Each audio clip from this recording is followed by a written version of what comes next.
symptoms is rather mild. Yeah, just like common flu, like just take more water, take fruits, more vitamins. Yeah. Yep. Thank you.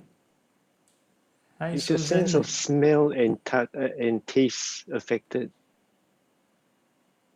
No, I don't have this. Oh. Only thing like a bit the second day I think I have a bit of fever, but it's not very high. It's about 36.89, about 37. Only for one day, then after that it's okay. But sore throat I have a bit. But because I speak a lot, being a consultant trainer, so this is also my occupational disease. So if I'm not aware that I have close contact, I don't even will go and do my RTK. So then after that I talked to Dr. Woon, and then also I talked to another doctor in Sudaman Seremban. It's really a lot of people got it and without realizing, probably. So the actual reported case, I think cases in Malaysia, I'm not sure in Singapore, is actually much, much lower than the actual one. All right. Anyway, we have to take care. Okay, right. Rest well.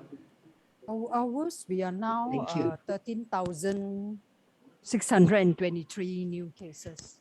We are 13,000 over. Is it, you mean Malaysia? No, Today no, I didn't see. our cases for Singapore, 13,263. Singapore. Oh.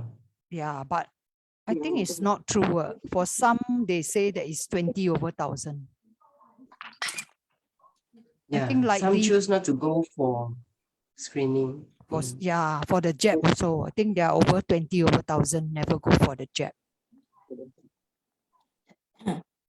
Hopefully, no more variant. Because they are afraid. Yes. They are afraid that after this, another new variant. True. Yeah. Because I'm planning a trip to UK. In fact, this is the right timing. In a way lah, because I got it. If I don't get it, then I say okay, I prevent. But since I got it, it's right timing because end of March traveling to UK, and UK from 24th onwards will be, they cancel all the barrier. Even I think don't even have to do PCR as the BBC News reported. But let's see lah whether any changes. And like Sister mentions, if there's no variant, I think new variant came out. Yeah. Okay, all right. It's 8:33. We let Terence kickstart. Okay. You too, and good evening, everyone. Once again, welcome to the MSBS Weekly Guided Meditation by Phra Goh. Today is the 22nd of February, 2022. Before we begin, I would like to inform viewers from Facebook. As mentioned earlier this year, there will be a private sitting each month with Bante. So just now before the session, Bante agreed to have it in the first week of each month. So next week, the Tuesday guided meditation will not be broadcasted to Facebook. For those interested, please join us in Zoom. Okay, now, MSBS is grateful to have with us Bante Adhibalo, popularly known as Phra Goh. He was born on July 14, 1985 and was ordained under the Thai Dhamma sect at Santi Falls Monastery, Johor in 2008. He is currently the religious advisor to Buddhist Youth Network Singapore and has been conducting MSBS Tuesday meditation since July 2020, almost 2 years now. But they will be leading the homage, taking a 5 precept for Buddhists. Now let us compose our minds, put our palms together and welcome Bante. Over to you, Bante. Okay, thank you, Terence. So we start off with the opening chant. First, give 3 bows to the Buddha. First bow. Second bow. And third bow. Okay, homage. Namo tassa bhagavato arahato samma sambuddhassa. Namo tassa bhagavato arahato samma sambuddhassa. Namo tassa bhagavato arahato samma sambuddhassa. And three refuges. Buddhang saranang gacchami. Dhammang saranang gacchami. Sanghang saranang gacchami. Dutiyampi buddhang saranang gacchami. Dutiyampi dhammang saranang gacchami. Dutiyampi sanghang saranang gacchami. Tatiyampi buddhang saranang gacchami. Tatiyampi dhammang saranang gacchami. Tatiyampi sanghang saranang gacchami. And the five precepts. Panatipada veramani sikkhapadang samadhiyami. Adinadana veramani sikkhapadang samadhiyami. Kamesu miccācara veramani sikkhapadang samadhiyami. Musavada veramani sikkhapadang samadhiyami. Surameraya majjapamadatthana veramani sikkhapadang samadhiyami. Sadhu, sadhu, sadhu. Okay, so good evening, everyone. Tonight we're starting with a new topic. Earlier part this year we talked about blessings, yeah? So now we're talking about this Manga Puja, which actually happened last week. So actually happened one day after our lesson. Our lesson was on Tuesday, Manga Puja was on Wednesday. Yeah, so just curious, how many of you have like celebrated this Manga Puja? Nobody, okay. So the significance, right? Manga Puja is actually the Sangha day. Normally we are more familiar with Visakha Puja or the Vesak day. That is actually the Buddha day.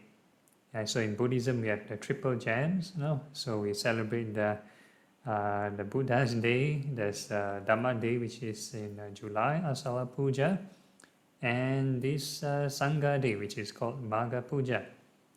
Yeah, so so it's considered quite an important holy day, since there's only triple gems, 3 jewels. Different traditions may have different variety of holy days, but I think they should be quite the common denominator, at least for the triple gems. Okay, so as we can see in the diagram on the left, what is this Manga Puja about? How does it come about? You see lots of monks gathering, and the Buddha is down there. And the origins, right? We can move on to the next slide. There are these 4 things that happen that so consider the origins of this Manga Puja. So the first one is this. They call this fourfold assembly, 4 criteria. So the first one, 1,250 disciples came to see the Buddha in the evening without being called upon. without being summoned. They just gather there yeah, without Buddha asking them to come. They just happen to hang around and you just travel and go to that location. Right? So it's considered something very mysterious or something very special. Yeah, so this is the first criteria. And the second one is all of them, all these 1,250 disciples were arahants. Yeah, they're fully enlightened. It's not like some of them are still training and semi-enlightened or not enlightened. All of them, yeah, all of these disciples, 1,250, all of them are enlightened. So this is the second criteria. The third one, all had been ordained personally by the Buddha. Okay, so we can tell from this third point that this is still quite early in the Buddha's career. Yeah, the Buddha personally ordained the monks.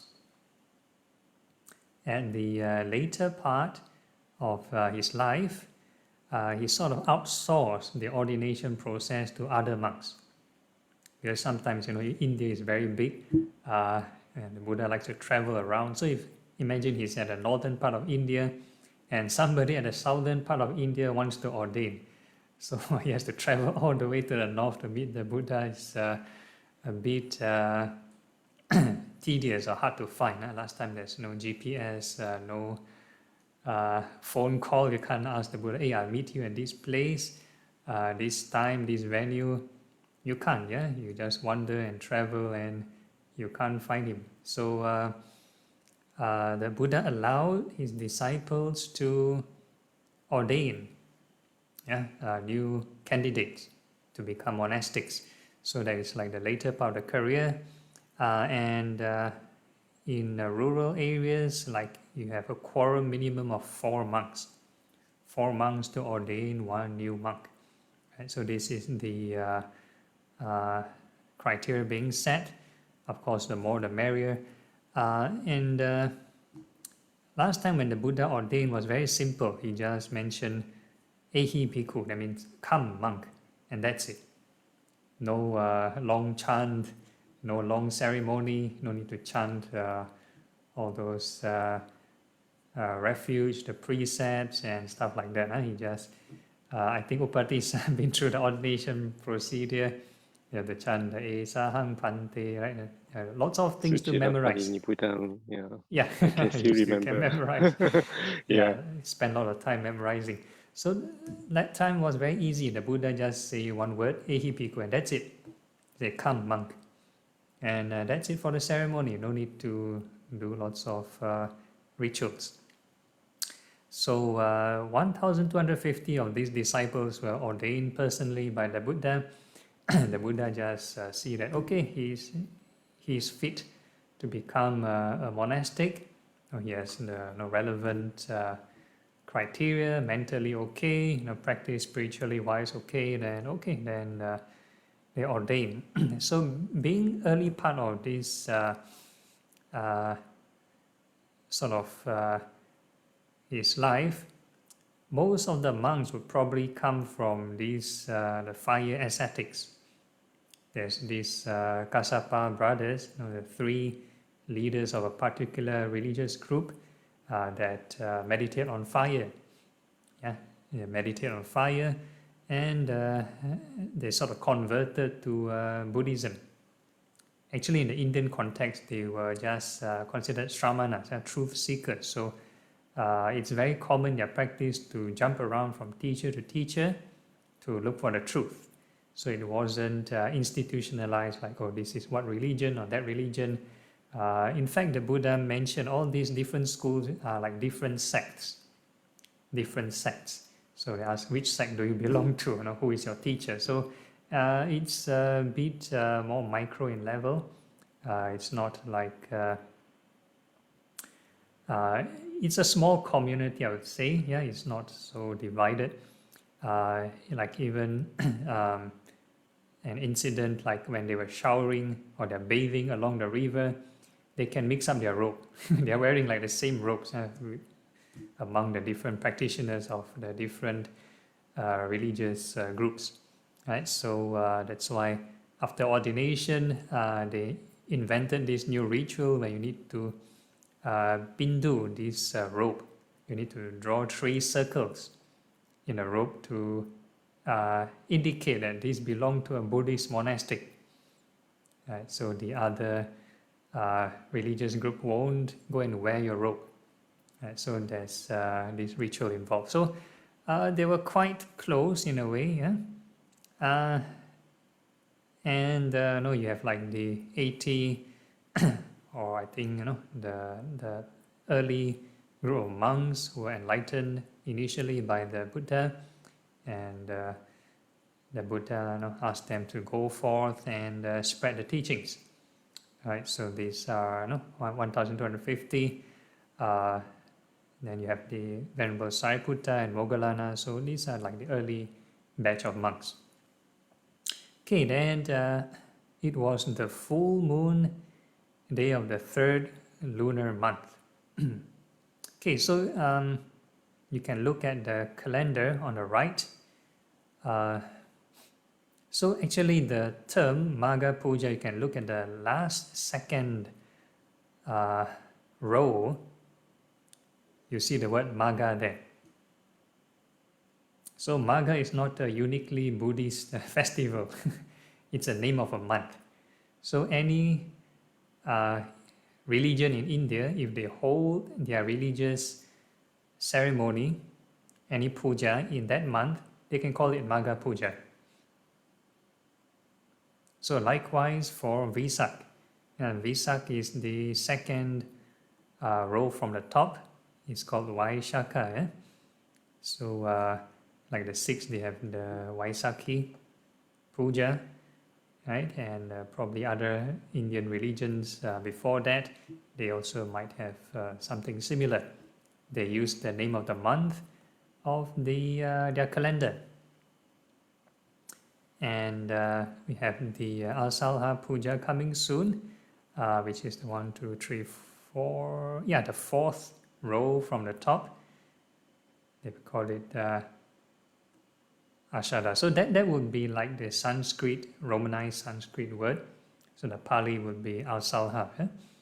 So likewise, the Vaishakha is the Romanized Sanskrit. Okay, so you can look on the right, it's more like the Gregorian calendar. That would be an estimate, the rough estimate would be around this timing of the year. And nowadays, for non-Buddhist countries, people normally go to religious places or places of worship like in the weekend if they are not working. So like Monday to Fridays, maybe you're working, and it's not sort of suitable to go to the temple. Yeah, but last time in India, before they were using this Gregorian calendar, or most of the ancient civilizations, they used the lunar calendar. Yeah, so in Buddhism, Buddhist countries, they have at least 4 holy days per month. You have the new moon, quarter moon, full moon, quarter moon, and then back to new moon again. Right, so you have at least 4 holy days per month. So at least every week you have at least close to this either a new moon, a quarter moon, or a full moon. Yeah, so sometimes you have 14 days, sometimes you have 15 days per this new moon or full moon cycle.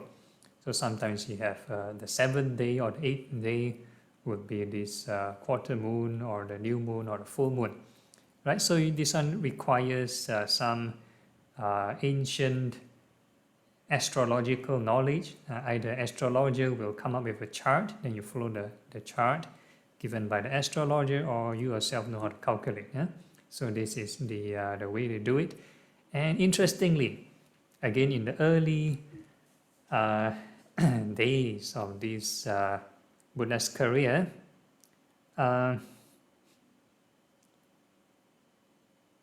this idea of a puja wasn't open to layperson. Wasn't open to layperson. So the monks sort of gathered without being summoned. So in fact, there wasn't any ceremony. There wasn't any ceremony. Early on in this Buddha's career, the Patimokkha or the Vinaya rules were like the minimum. So probably there wasn't Patimokkha to begin with at the very early stages of Buddhism. But later on, this King Bimbisara proposed to the Buddha to have like this gathering during these holy days, new moon, full moon, and quarter moon, because the other religions are doing it. And because if, let's say, without these holy dates, there might be followers, lay devotees of the Buddha, of Buddhism. They just stay at home, or they just carry on doing their normal activities during those days. Right? So when it is announced to have this kind of gathering, then they'll know, okay, so now it's a new moon or a full moon or a quarter moon. Okay, let's go to this particular sort of vihara or this monastery or temple, and let's gather there. So that is after when Buddhism is a bit more established, when people start to build temples or monasteries for the Buddha, then there's place of gathering. So when people gather there initially, the monks also don't know what to do with these lay people. They just sit and meditate. Gather, Lord, you gather, Lord. So what? You just sit, I sit, you sit your own, I sit my own. So there wasn't like Dhamma talk, no nothing, no chanting. And the lay people were just gathering down there. Hey, why are we gathering here for what? And the monks were like, I ordained not to entertain you all. I ordained to cultivate my own. So there wasn't any program. So you know what happened? The lay people complained to the Buddha. I come all the way here, no program, no activity. So the Buddha sort of allowed the monks to give some sermon and stuff like that. So slowly evolved. So when at least the lay people gathered, they observe these precepts, 8 precepts, or some would observe 5 precepts, a bit of Dhamma talk, and that would mark like these holy days. Keep it simple.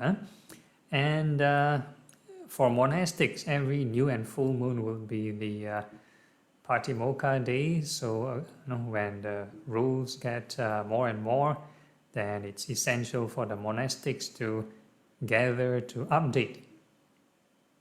Like you sometimes have like a computer update, new patch. So sometimes the monks need to know what's the new rules being implemented. Every time the Buddha faces a new issue, he needs to give an update, right? So the monks gather and they update the rules. And that's how it was done for all the holy days. Okay, next. Okay, so but the most important thing is this Ovada Patimokkha. So this is essential. The teachings, the Buddha actually gave a very short sermon to the 1,250 monks. They are enlightened anyway, so they don't require any lengthy teaching. So it's more like a summary. So the monastics, every Patimokkha, every new and full moon, we might chant this Ovada Patimokkha. So I'll just read out. Patient forbearance is the highest austerity. So we talked about it in last week's session. The highest austerity is patience. It's not about taking lots and lots of vows but still can get angry easily, then that is not true austerity. So true austerity is the inner cultivation if a person is patient. Okay, then next one, unbinding is highest.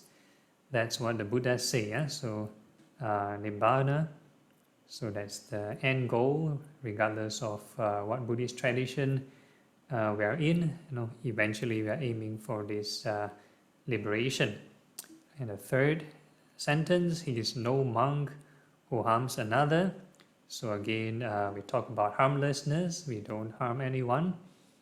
Nor a contemplative, he who oppresses another. So any form of violence or oppression, that's not a behavior of contemplative. Okay, next. So this is about, and this is another summary of all the Buddha's teaching, the non-doing of all evil. Okay, so this particular paragraph is also part of the Ovada Patimokkha.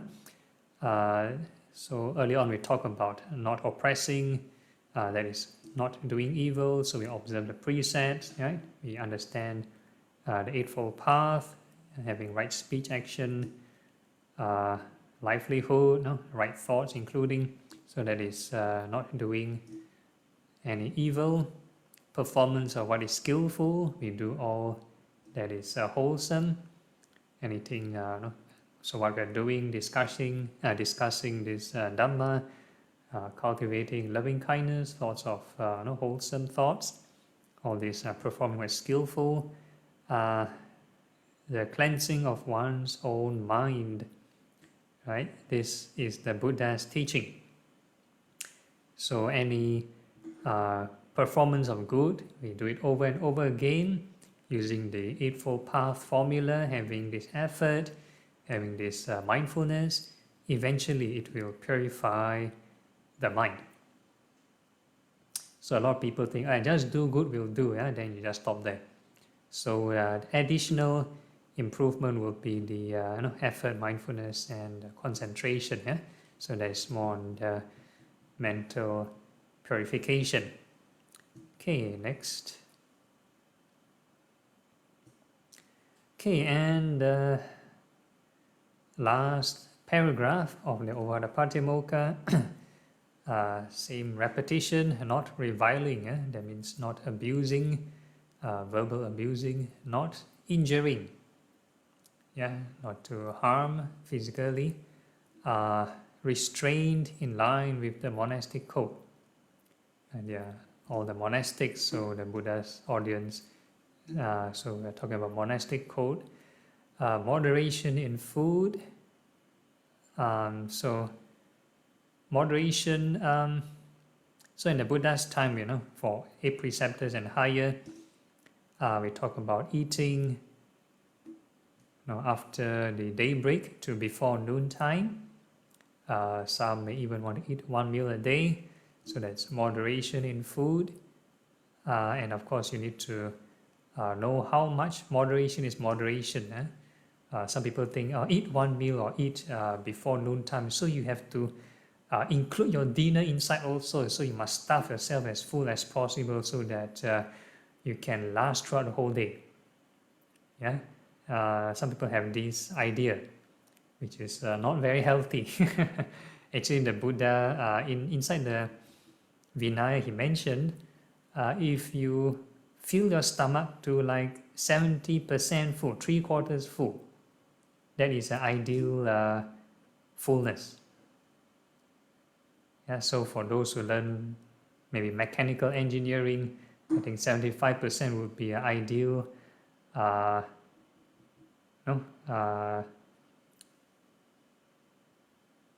sort of proportion. If a machine needs to turn or churn the food, so the 75% is the most effective, this load. So then if you still feel hungry, then you can drink water, any liquid to fill up your stomach.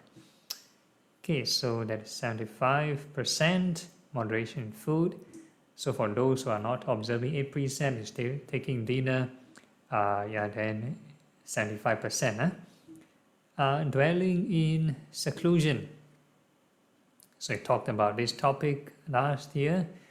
Dwelling in seclusion, there's external seclusion and also internal seclusion. So ultimately, we are aiming for this internal seclusion. And devotion to the heightened mind, this is the Buddha's teaching.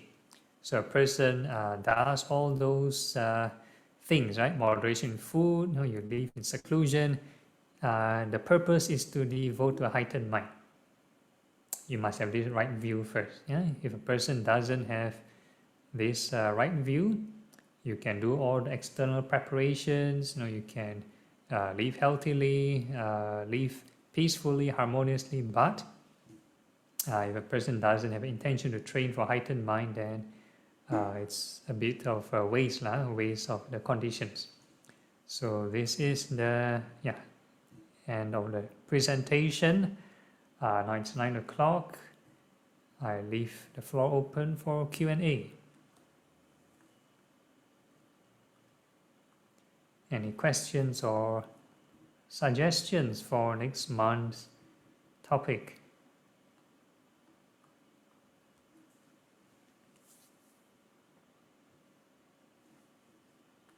Yes, Terence. There's one from Facebook. Roy Ng. Hi Bante, may I check if the Manga Puja is meant for monks rather than for laymen? And we celebrate this holiday to commemorate the Sangha? Thank you, Bante. Yeah, it's Manga Puja is Sangha Day. So for the layperson, they can nowadays can gather and do the necessary activities. Depending on individual, there's no imposed kind of rules from the Buddha. I say, okay, layperson must do this, must do that on this holy day. So he only encouraged for any Uposatha days, that means new moon or quarter moon or full moon, that means any of the holy days, you can observe these 8 precepts if you wish, or perform any kind of good, do any kind of dana, practice meditation, any kind of wholesome deeds. You are encouraged to perform, because that is the sort of day off in the ancient days.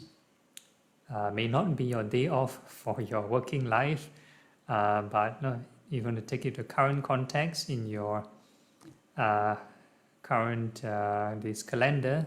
Whenever you're not working, you can spend some time cultivating this spiritual or religious kind of activities. So hopefully that answers your question.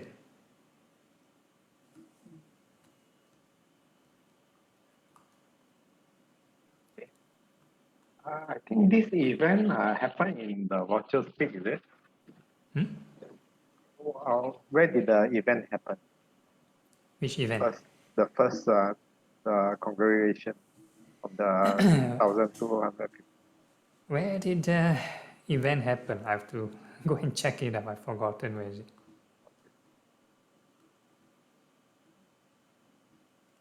Because if I can remember where it's Virtual Speak, but the place seems very small. Is it? Yeah, probably not the Virtual Speak. Okay, any other question?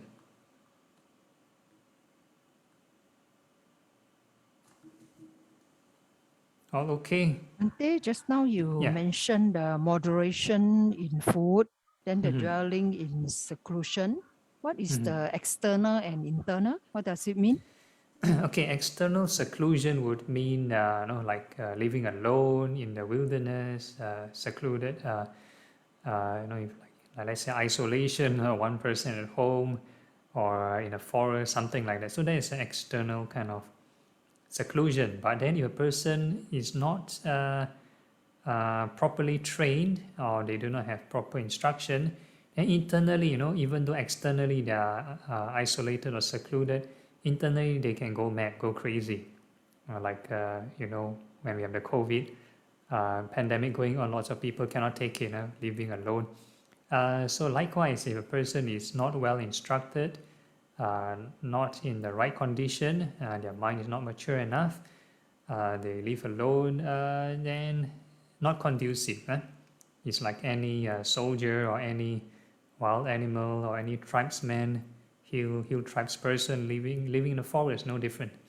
So if a person wants to talk about internal seclusion, it's about understanding how to cultivate both, we call this samatha and vipassana, how to sort of be at peace with the six senses all the time.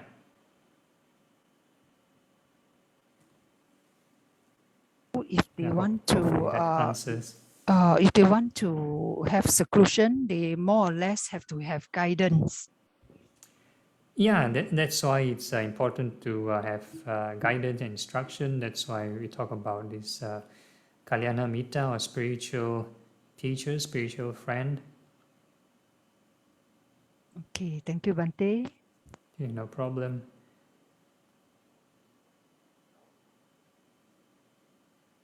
Anyone else? Bhante, is guarding the six sense doors considered internal seclusion as compared to, for example, the precepts? The precepts would be external seclusion. Yeah, the precepts are the training tools to eventually guide one to guard the six senses.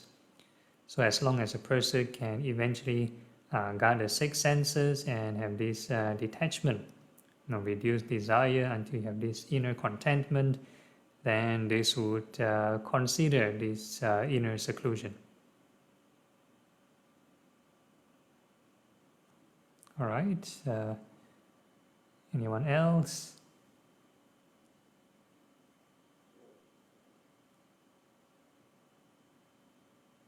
Okay, if there's no further questions, we have a break, right? Then we can come back for the guided meditation session. So a 5-minute break.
Okay, I'm back. Okay, so I found the answer to Terrence's question, where was the venue of this Manga Puja when it originated. So it's at this Veluvani, squirrels feeding ground in the bamboo forest. So hopefully that answers the question on venue. Huh? Okay, hope everyone is back. Infong, are you back? So while waiting for her, does anyone have any suggestions for next month's topic?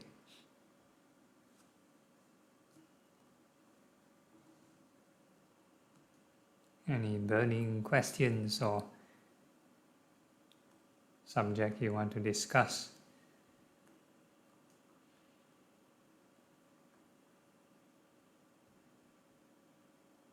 Okay, maybe if not, then we can start.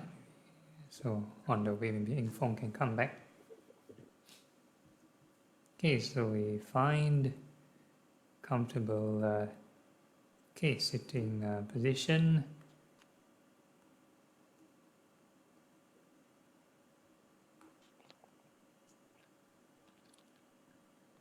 Make sure our back is upright. And the rest of the body relaxed.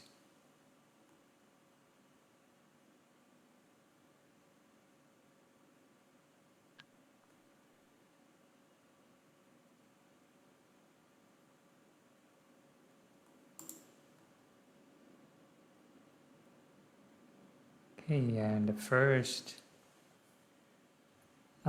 phase of the meditation is this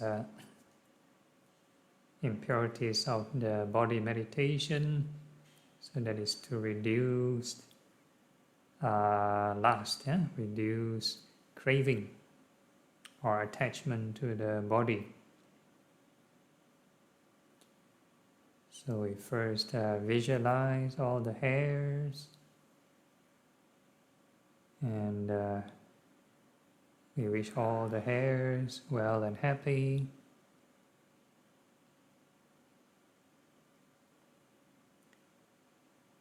So this is again to reduce aversion.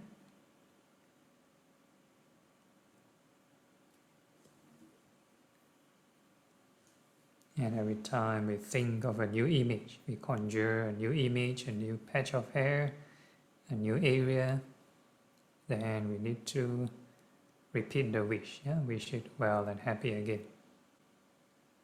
This is part of guarding the senses.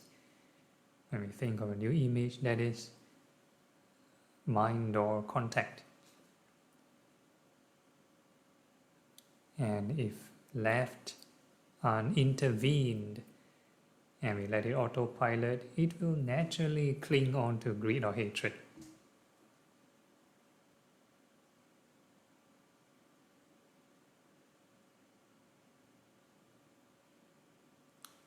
So this is the nature of the clinging aggregates. It will cling on the most addictive or the next most addictive emotion.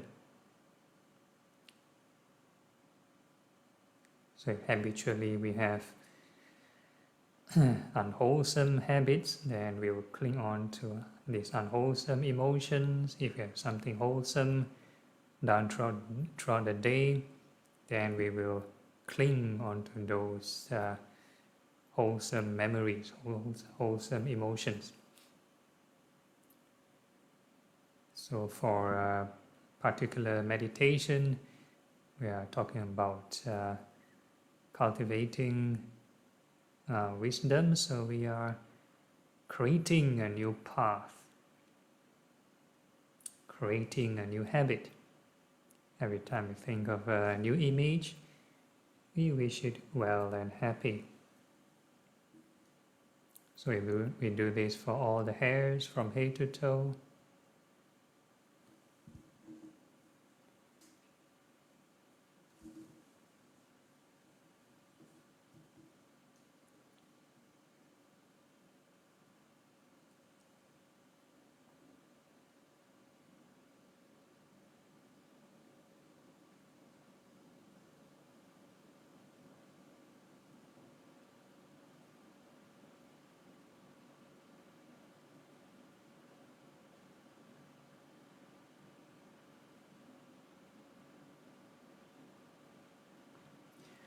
So the more right thought you generate, and the more loving kindness you generate, the calmer the mind should get. So that is part of reducing craving. So this is observable symptoms.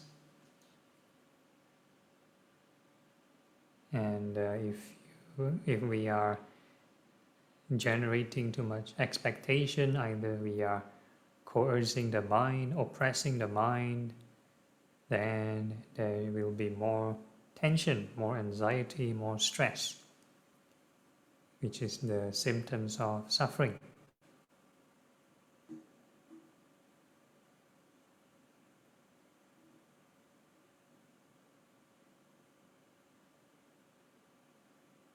So the first thing, we are making peace, no coercing the mind, make friends with every image, every contact, wish it well and happy.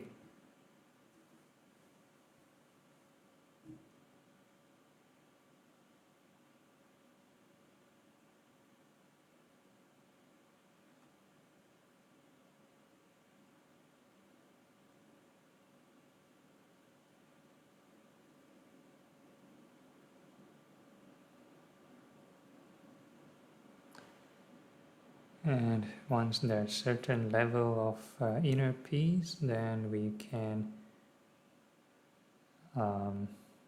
contemplate on the truth, which is impermanence.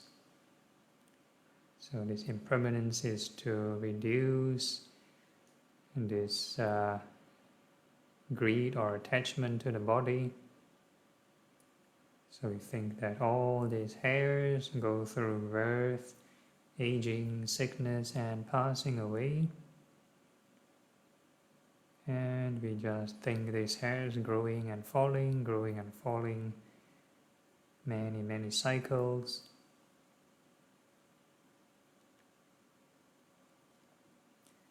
No need to over-dramatize any event, and just the hairs growing and falling will do.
And to maintain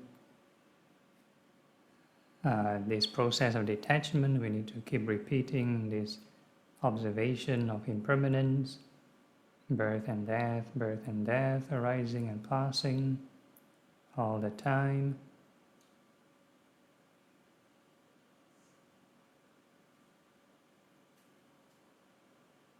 So no matter what kind of emotion you experience, no matter how peaceful, how pleasant, there's no need to stagnate your mind and idle there. If you idle only, then that is clinging, and naturally all kinds of hindrance will come, all the stray thoughts will enter.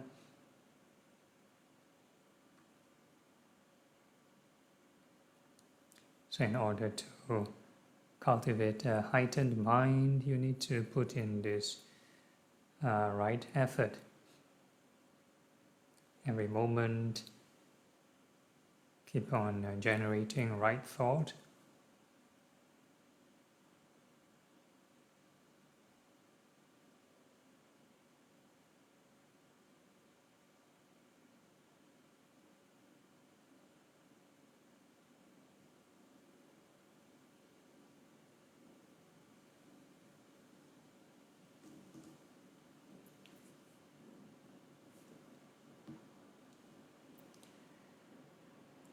Okay, and we can ask ourselves, are these hairs truly self?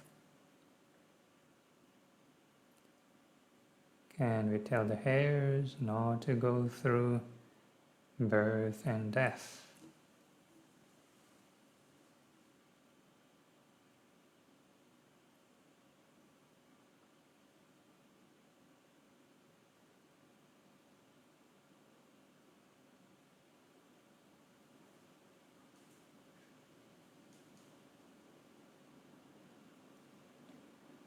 Okay, and the next part of the body, we are going to visualize the nails, fingernails and toenails.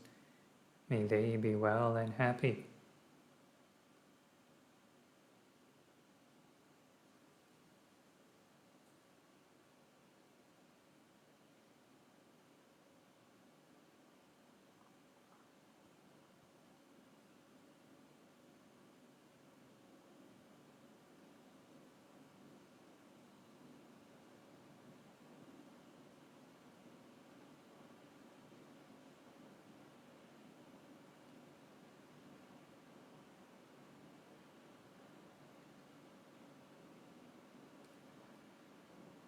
Okay, and all these nails go through birth, aging, sickness and passing away.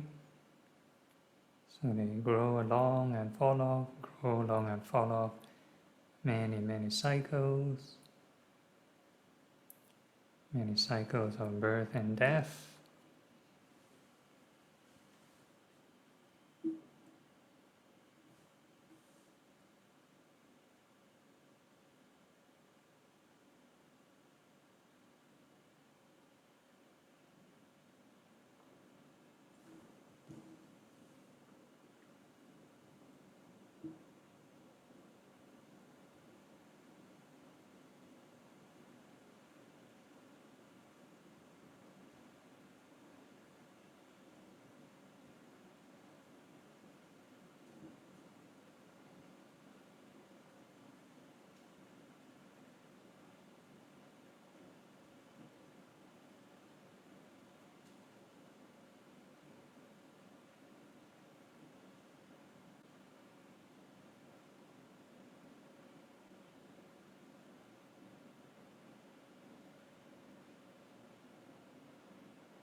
And then we can ask ourselves, are these nails truly self?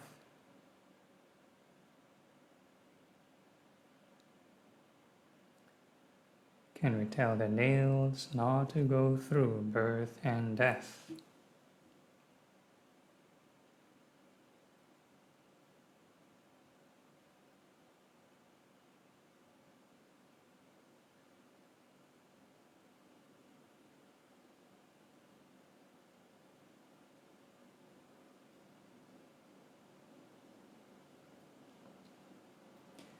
And next we can think of the teeth.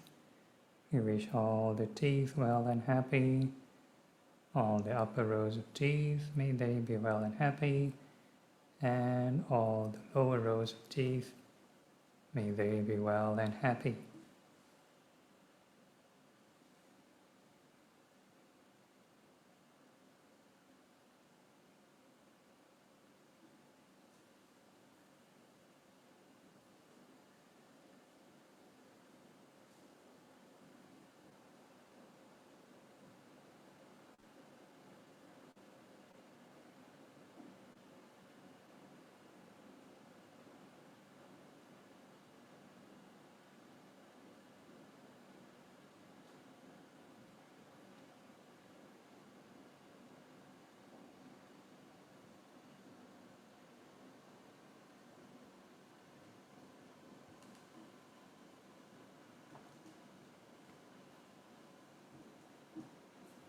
Okay, and all these teeth go through birth, aging, sickness, and passing away. And If you want more cycles, you can think of the bone cells of the teeth, go through wear and tear all the time, so many cycles of birth and death.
And we can ask ourselves, are these teeth truly self?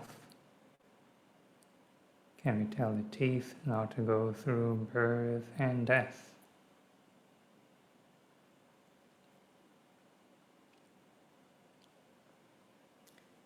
And next we can think of the skin.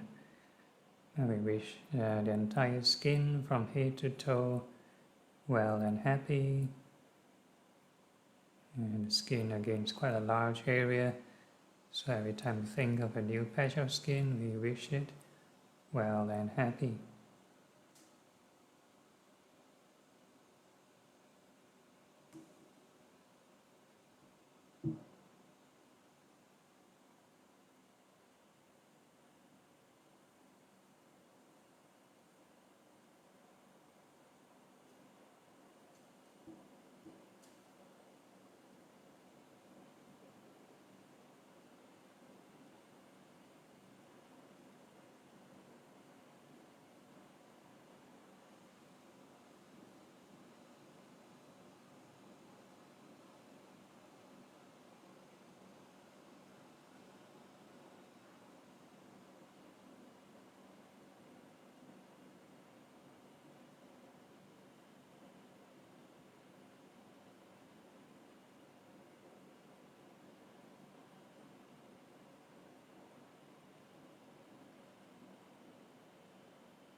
And all this skin go through birth, aging, sickness and passing away. And we think of the skin growing and falling, many, many cycles.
can ask ourselves, are the skin truly self?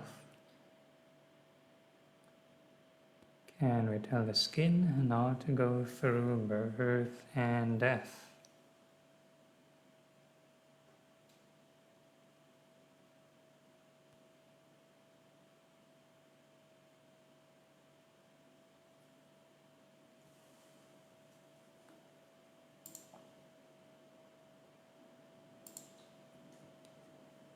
And the next phase of meditation, we are cultivating the 4 sublime states. So this time around, there's no need to deliberately visualize anything. So I'm just using feeling of sensations. So this is, we call it real-time evidence. Earlier on when we imagine something, imagine parts of the body, we are actually imposing an imagination. So this time round is real-time observation using observable this evidence. Okay, so we are just wishing all beings in front well and happy, and whatever sensation that appear real time, then you just wish it well and happy.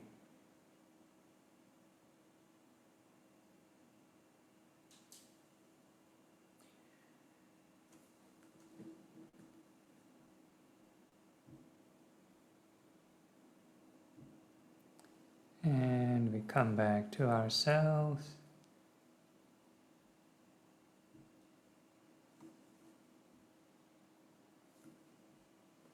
And next we wish all beings behind well and happy.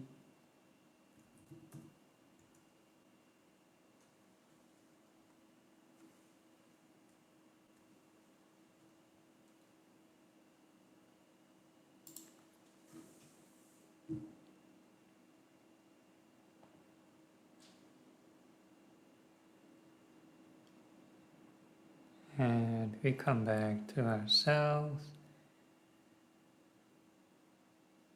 And we wish all beings on the left well and happy.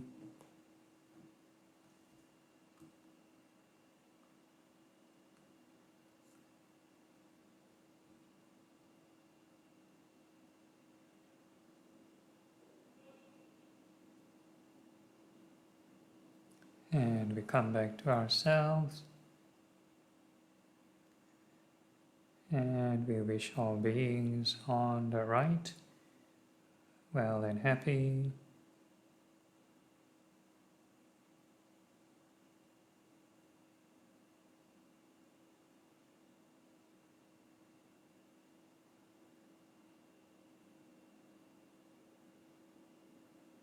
And we come back to ourselves.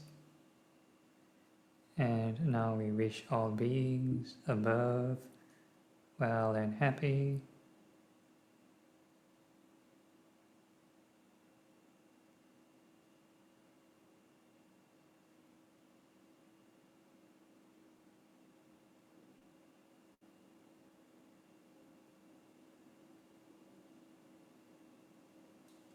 And we come back to ourselves, and we wish all beings below well and happy.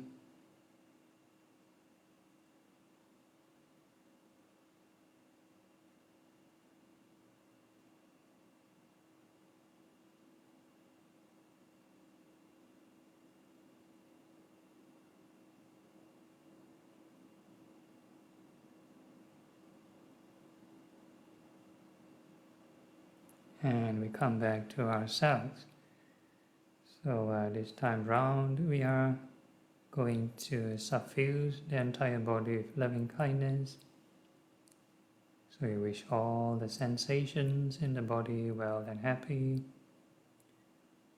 So this is also practicing the mindfulness of the 4 elements. So the sensations can be categorized into the 4 elements. Earth element represents any hard and soft sensations. Fire element represents any hot and cold sensations. Wind element represents any kind of movement, fast or slow movement. And the water element, moist or dry. So there is no need to purposely create the sensation. Let it arise naturally by itself. No controlling, no clinging, and no pushing it away.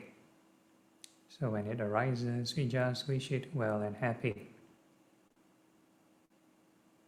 New sensation arise, well and happy. New sensation arise, well and happy.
We are learning to make peace in a very restricted area within the confines of the body.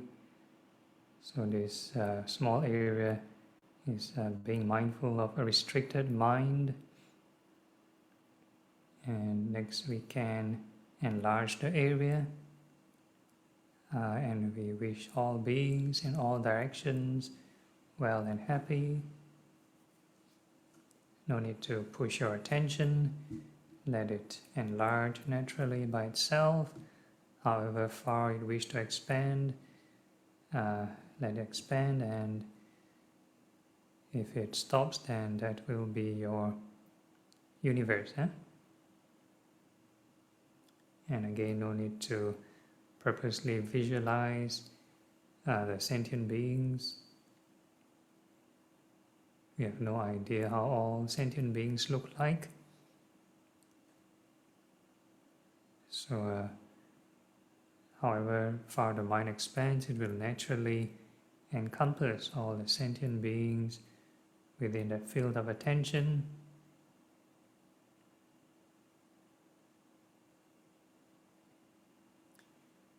And similarly, whatever sensation you experience arising, you wish it well and happy. Doesn't matter near or far, large or small area, just wish it well and happy.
So the more loving kindness we generate, then the calmer the mind should get.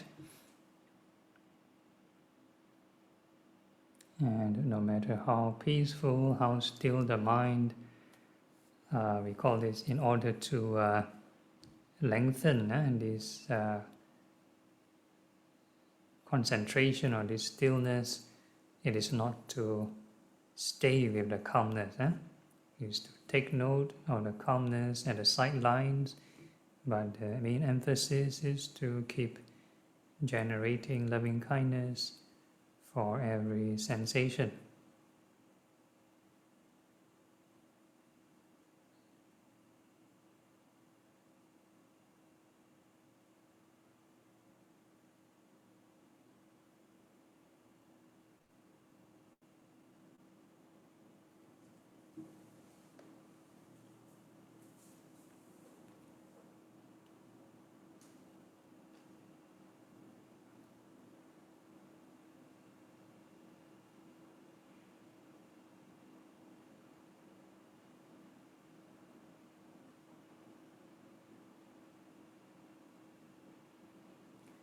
So you want to know how pure the mind can get and purify the mind, then that will depend on how much effort and duration of this right thought.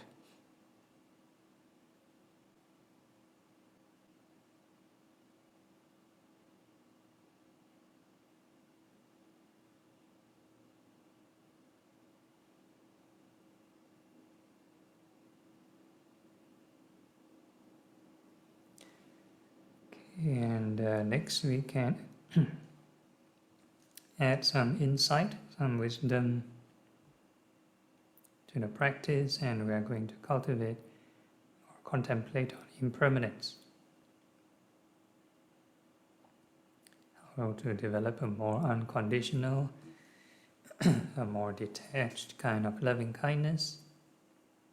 So every moment we need to observe impermanence, all the sensations, all formations, all sentient beings that arise and pass away every moment. So besides observing, we need to mentally also repeat, arising and passing, impermanence, change, whatever label that you like.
So the more you think of impermanence, the more you detach, the calmer the mind should get.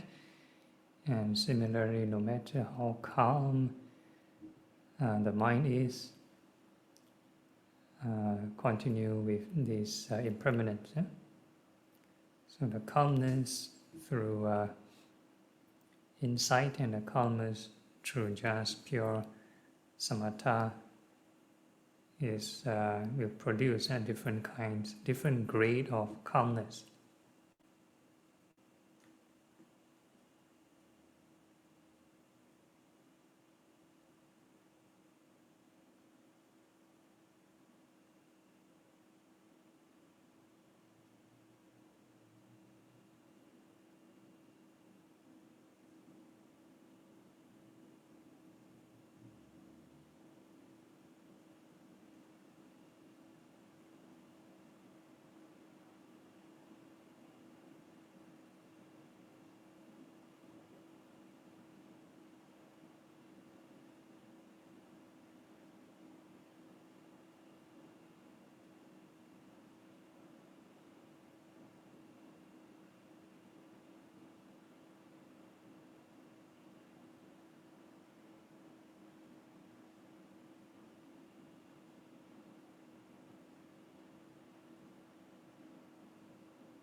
Okay, so this is using loving kindness to cultivate both concentration and insight.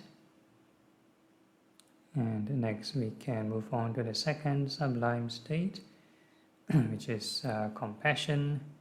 So compassion, we wish all beings free from harm. So this is to cultivate a mind of harmlessness. So again, sometimes compassion, we may tend to over-imagine some scenario. You wish to help a certain person, and it may end up lots of worrying instead. So we sort of cut off this draining process. We learn to recharge the mind.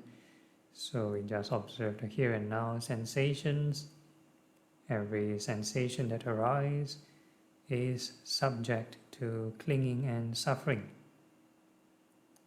So when you detect a new sensation, you make a wish, may all beings be free from suffering. New sensation arise, wish all beings free from suffering.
So when the mind calms down, this is using compassion to cultivate concentration. And if you wish to extend the concentration or develop it further, emphasize more on wishing all beings free from suffering for every sensation, all peaceful or pleasant emotions are just a byproduct. And if you do it correctly, this emotion should be quite pleasant. It's not a sorrowful or depressing kind of emotion.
Okay, and next we add some insight or wisdom to the contemplation, and we are going to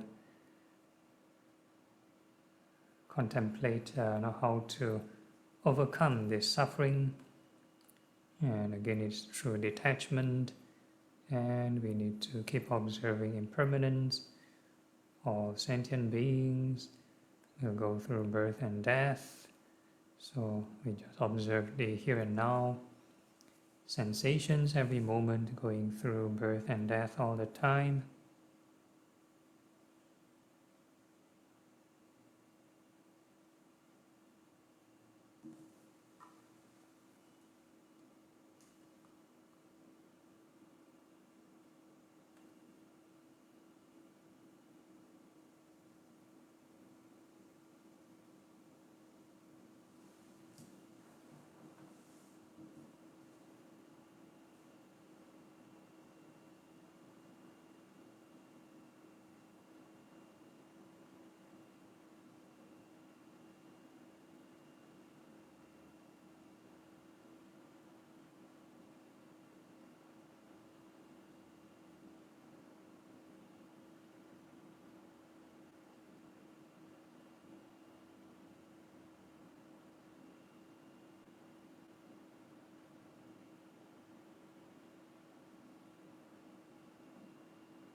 And again, no matter how calm or peaceful, we keep observing impermanence.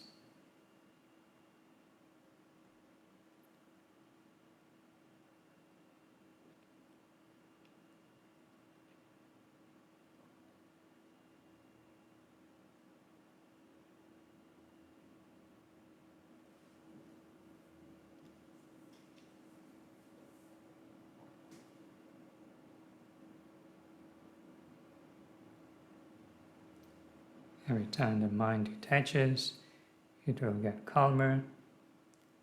And your challenge is to see how calm can the mind reach.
And before we conclude the session, same gentle reminder from the Karaniya Metta Sutta.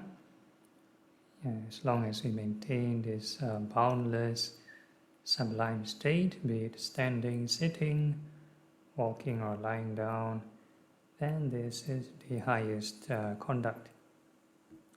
And with that in mind, we can formally end the meditation, can open our eyes, but informally is still maintaining this right thought all the time. So every moment is actually meditation.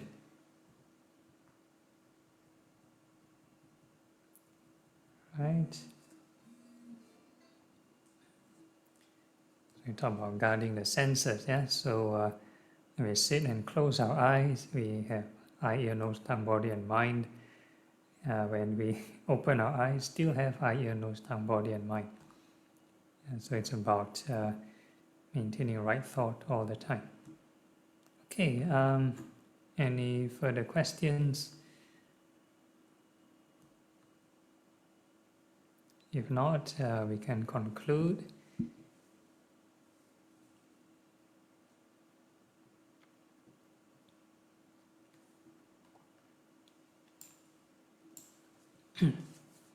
Okay, so we dedicate merits. Akasata cha bhumata devanaga mahitika punyang tang anumoditva chirang rakantu loka sasanang etavata cha amhehi sapadang punya sapadang sabbe deva sabbe bhuta sabbe satta anumodantu sabba sampati siddhya. Transference of merits to departed. Idang me nyatinang hotu sukita hotu nyatayo. Idang me nyatinang hotu sukita hotu nyatayo.